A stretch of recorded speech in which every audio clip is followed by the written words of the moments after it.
കോമ്പങ്കാട്ടേരെ തെങ്ങുമ്പോ കയറാൻ ആളെ കിട്ടുന്നില്ലാന്ന്. എന്താന്നില്ലേ ഇതിലൊന്നും വെള്ളമില്ലാന്ന്. വെറുതെ ഇതിലൊന്നും വെള്ളമില്ല. പോരാ ഞാൻ എനിക്കുള്ള ഭാര്യനെ കണ്ടെത്തി. ഏതായാലും നന്നായി. ആരാണ്? ഉമ്മ. പഠിച്ച റബ്ബി, അതിന്റെ അമ്മല്ലേ? അത് ശരി. അപ്പൊ നിങ്ങക്ക് എന്റെ ഉമ്മാനെ കെട്ടാലേ?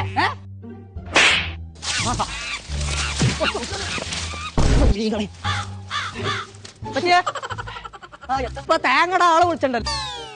വെള്ളമില്ലല്ലോ ഇപ്പൊ ചൊക്കെ ഉണങ്ങിക്കണ്. എനക്ക് മനസ്സിനെ കൊല്ലേ എന്താന്നില്ലേ?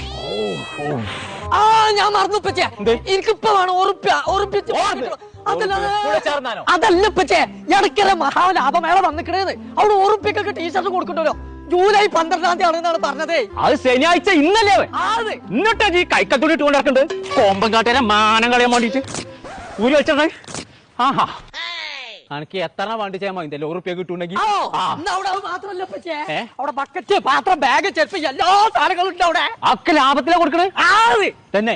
കുൽസോ ഒരു 5-6 ചാക്കൾ പുറത്ത് കിട്ടാ ഒരു ഗൂഡ്സ് കിട്ടുമോ നോക്കട്ടെ. അതാണ് നടക്കാണ്ട്. ചെങ്കള നമ്മൾ ഇപ്പൊ ഉള്ളത് എടക്കര മഹാലാഭമേളയിലാട്ടോ. ഒരു വീട്ടിക്ക് ആവശ്യമായ എല്ലാ സാധനങ്ങളും ഒരു ഒറ്റ കൊടക്കയിൽ. ഒന്നും നോക്കണില്ല, പുടുത്തം വിട്ട് ഓഫറിലാട്ട് വരെ കൊടുക്കണേ. ശനിയാഴ്ച രാവിലെ 10 മണിക്ക് ഇങ്ങോട്ട് പോകുന്നു കേട്ടോ. ആദ്യം പേര് 200 ആൾക്കാർക്ക് ₹1 ടീഷർട്ട് കൊടുക്കുന്നു. 3 ബക്കറ്റൊക്കെ വെറും ₹199 കൊടുക്കുന്നുണ്ട് കേട്ടോ. ചെരുപ്പളൊക്കെ വെറും ₹19 മുതലാട്ടോ സ്റ്റാർട്ടിങ്. കുട്ടികളെ ടൗസറൊക്കെ 10 വെറും ₹89. അപ്പൊ നമ്മൾ ലൊക്കേഷൻ വരുന്നത് എടക്കര ആമി വെഡിങ് സെന്ററിന്റെ പിൻവശത്ത്.